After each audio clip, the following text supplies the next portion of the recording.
திருச்சிற்றம்பலம். தென்னாடுடைய சிவனே போற்றி, எந்நாட்டவர்க்கும் இறைவா போற்றி. அருள் தரும் மங்களாம்பிகை உடனமர் மகிமாலீஸ்வரர் அருள் தரும் முக்கண்ணியம்மை உடனாய அருள்மிகு முக்கண்ணப்பர் திருவடிகள் போற்றி போற்றி. ஈரோடு திருமுறைக் கழகம் தொடசீர் பரவுவார் சம்பந்த சரணாலயர் திருவடிகள் போற்றி போற்றி. அன்பிற்கினிய அடியார் பெருமக்கள் அனைவருக்கும் மார்கழி மாத காலை வணக்கத்தை உரித்தாக்கிக் கொண்டு மனம் மெய் மொழிகளால் உங்கள் திருவடிகளை வணங்கி மகிழ்கின்றேன். இன்று 5ஆம் நாள். மாலரியா நான்முகனும் என்று தொடங்குகின்ற பாடலை மகாவித்வான் தடவாணி தேசிகரின் உரையின் கீழ் சிந்திக்க இருக்கின்றோம். திருவருளாலும் குருவருளாலும். திருச்சிற்றம்பலம். மாலரியா நான்முகனும் காணாமலையினை நாம் போலறிவோம் என்றுள்ள பொக்கங்களே பேசும் பாலுரு தேன்வாய் படிரி கடை திறவாய் ஞாலமே விண்ணே பிறவே அறிவறியான் கோலமும் நம்மை ஆட்கொண்டருளி கோதாட்டும் சீலமும் பாடி சிவனே சிவனே என்று ஓலமிடீனும் உணராய் உணராய் கான் ஏல குடலி பரிசேலோரெம்பாவாய் என்பதாக பாடல் அமைகிறது. திருமாலால் அறியப்படாததும் பிரம்மனால் காணப்படாததுமான இறைவனுடைய திருவடியும் திருமுடியும் பிறகு மலையாக காட்சி வழங்கியவனை நாம் முழுவதுமாக அறிவோம் என்று நினைந்து பொய்களை பேசிக்கொண்டிருக்கின்ற பெண்ணே, கறக்கின்ற பாலையும் தேனையும் போல இனிமையாக பொய்யை பேசக்கூடிய பெண்ணே, வந்து கதவை திறவாய் என்று சொல்லுகிறார். அதைத்தான் மாலரியா நான்முகனும் காணா மலையினை நாம் போலறிவோம் என்றுள்ள பொக்கங்களே பேசும். பொக்கங்கள் என்றால் பொய் என்று பொருள். பொக்கங்களை பேசும் பாலூறு தேன்வாய் படிரி கடை திறவாய் என்று சொல்லுகின்றார். மேலும் மண்ணும் விண்ணும் பிற உலகங்களெல்லாம் அறிதற்கரிய சிவனுடைய திருவடிவும் அவன் நம்மை ஆளாக ஏற்று சீராட்டும் அருட்குணம் இவையற்றையெல்லாம் பாடி சிவனே சிவனே என்று ஓலமிட்டு நாங்கள் கூறினும் நீ இன்னும் அதை உணராமல் தூங்கிக் கொண்டிருக்கிறாயே என்று வந்த பெண்கள் சொல்லுகிறார்கள். மேலும் நீ மயிர் சாந்து போன்ற வாசனை திரவியங்களை எல்லாம் கூந்தலில் அணிந்த கூந்தலை உடைய கண்ணியாக இருக்கின்றாய். அதையெல்லாம் விட்டு நீ இறைவனுடைய புகழை பாடுவதற்காக மார்கழி நீராட எங்களுடன் வருவாயாக என்று வந்த பெண்கள் அழைக்கிறார்கள் என்பதாக இந்த பாடலினுடைய பொருள் அமைந்திருக்கிறது. அறியும் பிரம்மரும் அறியாத சிவபெருமானை பார்த்தற்கரியர் போல் பேசும் பொய் பேசுவளாக நீ இருக்கின்றாய். நாங்கள் சிவனுடைய கோலத்தையும் சீலத்தையும், அதாவது சீலம் என்றால் அடியவருக்கு எளியவனாக இருத்தல், அடியாருக்கு எளியவனாக வரும் தன்மையை பற்றி சொல்வது. அப்படி அவனுடைய சிவனுடைய கோலத்தையும் அவன் அடியவர்களுக்கு எளிமையாக வந்து காட்சியளித்த கோலத்தையும் சொல்லி நாங்கள் ஓலமிட்டு கொண்டிருக்கிறோம். நீ இது உணராமல் தூங்கிக் கொண்டிருக்கிறாயே என்று இடிந்துரைக்கிறார்கள் வந்தவர்கள். இதனால் பிரபஞ்ச வாழ்வே பெரிதென மயங்கி அறியாமையாகிய இருளில் அமிழ்ந்து கிடக்கும் ஆன்மாவை ஞான ஆசிரியர்கள் போன்ற வந்தவர்கள் இறைவன் நாமத்தை உபதேசித்து உயர்த்தவும் உயரமாட்டாத இழிவை உடைய பெண்களாக இந்த உறங்குகின்ற பெண்கள் இருப்பதாக இந்த பாடல் நமக்கு சொல்லுகின்றது.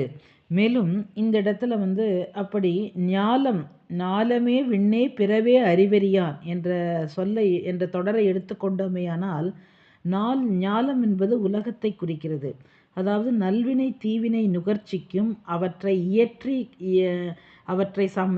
இயற்றுவதற்கும் இடமாக இந்த கண்ம பூமியாக இந்த பூமி விளங்குகிறது. விண் என்றால் சொர்க்கலோகத்தை குறிக்கிறது. அதாவது பசு புண்ணியங்களை நுகரக்கூடிய ஒரு பூமியாக விண்ணுலகம் இருக்கிறது, சொர்க்கமாக இருக்கிறது. பிறவே என்றால் இந்த இடத்தில் தீய வினை பயனை பல்வேறு உருவங்களிலிருந்து அனுபவிப்பதற்குரிய நரக பூமியை குறிக்கிறது. நரகம் முதலான இடங்களில் உள்ளவர்கள் துன்புற்று அதனால் சித்த விருத்தி அவர்கள் இழந்திருப்பார்கள். ஞான வாய்ப்பு ஒருபொழுதும் கூடாது. மேலும் விண்ணில் உள்ளவர்கள், அதாவது சொர்க்கத்தில் உள்ளவர்கள் பொன் விலங்கு போன்றவர்கள் போல இன்ப நோக்கே உடையவர்களாக இருப்பதால் பதவி மோகத்தில் கட்டுண்டு இறைவனை அறியாமல் இருப்பார்கள். எனவே சொர்க்கத்தில் இருப்பவர்களும் நரகத்தில் இருப்பவரும் இறைவனை அறியாதவர்களாகத்தான் இருப்பார்கள். மண்ணுலகத்தில் இருப்பவர்கள்தான் குருவருள் பெற்று பரிபாகம் எய்துகின்ற வரையில் அருமையும், பரிபாகம் அதாவது இருவினை ஒப்பு பெற்ற பிறகு அறிதலும் உடையவர்களாக, ஞாலத்திற்கு அறிவும் அரிமையும் உடையவர்களாக அவர்கள் இருக்கிறார்கள். விண்ணுலகத்திற்கும் பிற உலகத்திற்கும் கூறும்போது அவர்கள் இறைவனை அறியாதவர்களாக இருக்கின்றார்கள். ஆனால் இந்த உலகத்தில் ஞாலத்தில் கண்ம பூமியில் இருப்பவர்களை கூறும்போது அவர்கள் அறிவும் அருமையும் உடையவர்களாக இருக்கின்றனர் என்ற ஒரு உண்மை தொகையை சேர்த்து சொல்லுகிறார் மகாவித்வான் தண்டபாணி தேசிகர். அதைத்தான் அவனருளாலே கண்ணாக காணின் அல்லால் எவராயினும் தன் முனைப்பால் சார்ந்து அறிதற்கரியான் என்று சொல்லுகிறார். அதாவது அவனுடைய அருளால் தான் அவனுடைய திருவடியை வணங்க முடியும். அவனருளாலே அவழ்ந்தாள் வணங்கி யாராவது முனைப்பாக நான் இறைவனை காண்பேன் என்று யான் எனது என்ற பற்றுடன் அவரை போய் பார்ப்போம் என்று நினைத்தால் அது நடக்காது என்று பதிவு செய்கிறார். மேலும் மாலரியா நான்முகனும் காணா மலை என்ற சொல்லமைப்பின்பால் மால் என்றால் மயக்கம் என்னும் பொருள் தரும். சொல்லாதாதலின் மயங்கிய விஷ்ணுவும் ஒருமுகப்படாத நான்முகனும் கண்டறியாத மலை போன்றவன் சிவபெருமான் என்று நயம்தோன்றி நிற்றலும் நாம் இங்கே பார்க்கலாம். மேலும் அடுத்த சொல்லாட்சி கோலமும் நம்மை வந்து ஆட்கொண்டருளி கோதாட்டி. கோலம் என்றால் இந்த இடத்தில் வடிவு, அதாவது இறைவனே குரு வடிவாகி வந்து நம்மளை ஆட்கொள்வான். அதாவது நந்தம் கருமேனியை கழிக்க வந்த கருணையின் வடிவு என்று நாம் எடுத்துக்கொள்ள வேண்டும். அந்த ஆன்மாக்கள் பக்குவமாவதற்கு ஏற்ப அவன் குரு வடிவாக வந்து நம்மை ஆட்கொள்வான். இதைத்தான் அகலமாய் யாரும் அறிவரித அப்பொருள் சகலமாய் வந்ததென்று உந்தி பெற என்று உந்தியாரும் வாரிடை பாதங்கள் காட்டி பாசமறுத்து எனையாண்ட வான்பழி திம்மன் புகுந்து மனிதரை ஆட்கொண்ட வள்ளல் அந்தணன் ஆகி வந்து இங்கு அழகிய சேவடி காட்டி என்று குருவின் வருகையை சாத்திரமும் திருமுறையும் பதிவு செய்கிறது.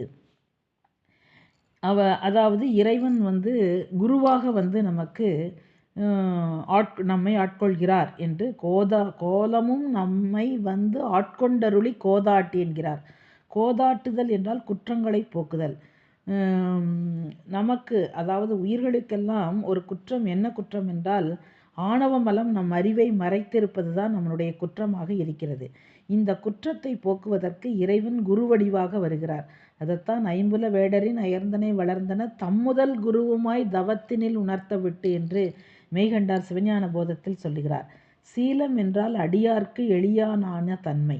அதாவது இறைவன் வந்து பக்குவம் பெற்ற ஆன்மாக்களுக்கு குருவாக வந்து எளியானாக வந்து அருள் செய்கின்றார் என்று சொல்லுகிறார்.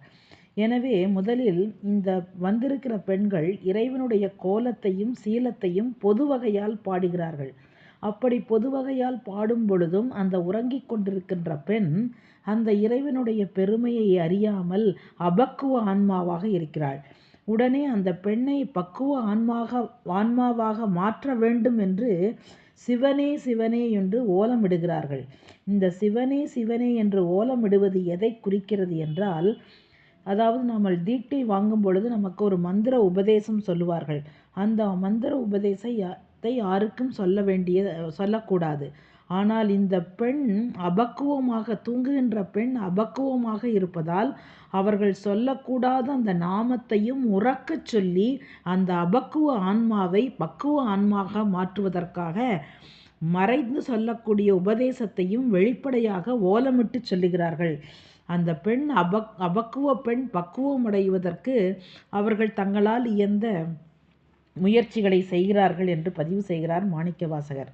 மார்கழி மாதம் பிறந்ததுமே நோன்பெடுக்க வேண்டிய நீ மயிர் சாந்து முதலிய போகப் பொருள்களையெல்லாம் அணிந்து உறங்குகின்றாய் என்பதை ஏழக்குழலி என்று பதிவு செய்கிறார் மாணிக்கவாசகர்.